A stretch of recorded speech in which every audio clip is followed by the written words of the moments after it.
trouble with being the best is that you're the one with the biggest target on your back.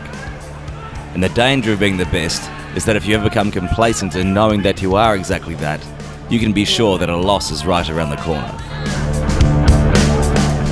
It's about humility and never underestimating your opponent. And it's due to this state of mind that the Australian Open men's and women's teams have never lost the World Cup. Here in Kuala Lumpur, with 28 nations competing, they're looking to make it 9 in a row.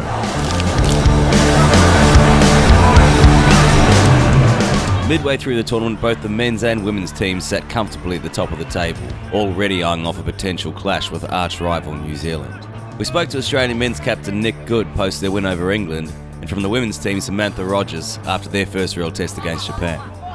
So Sammy, that was probably closest result so far, 10-3, but probably the run-through you needed getting nearer the finals, I guess. Yeah, definitely. Japan gave us a really good hit out, and that's what we needed coming into the finals. We wanted to, lift the intensity and just the speed of the game, and Japan really gave it to us. So yeah, it was great to get on top, 10-3, and yeah, very happy with that performance. Nick, that was a bit more a challenge than we've seen so far in the tournament. You guys had to work pretty hard up there against English, but still comprehensive victory. You're pretty happy with progress?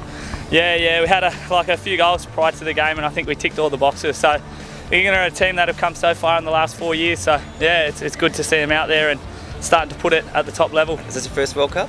No, second World Cup. I played in the Coffs Harbour World Cup back in 2015, and I was one of the young ones then, so yeah, making my way, a bit more experienced now. Man, we're just trying to enjoy the experience, we're heading out to different places and really experiencing the culture that they have in this country, so I'm absolutely adoring it, mate. I had the pleasure to play in Scotland, then in our own backyard at Coffs Harbour, and now to come to Malaysia.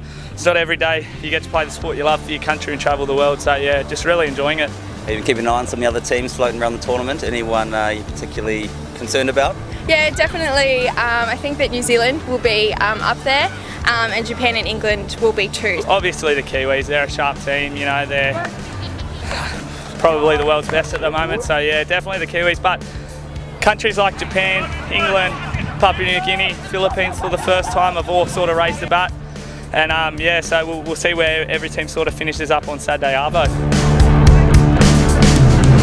Well, I can tell you that as of Friday afternoon, with the conclusion of the round robin, both the Australian men's and women's teams finished unbeaten at the top of the table. And in Pool B, both New Zealand sides finished exactly the same. Semi-finals were scheduled for the following morning, but one couldn't help but feel that the seemingly inevitable Trans-Tasman clash was what most were anticipating for the grand finals to follow.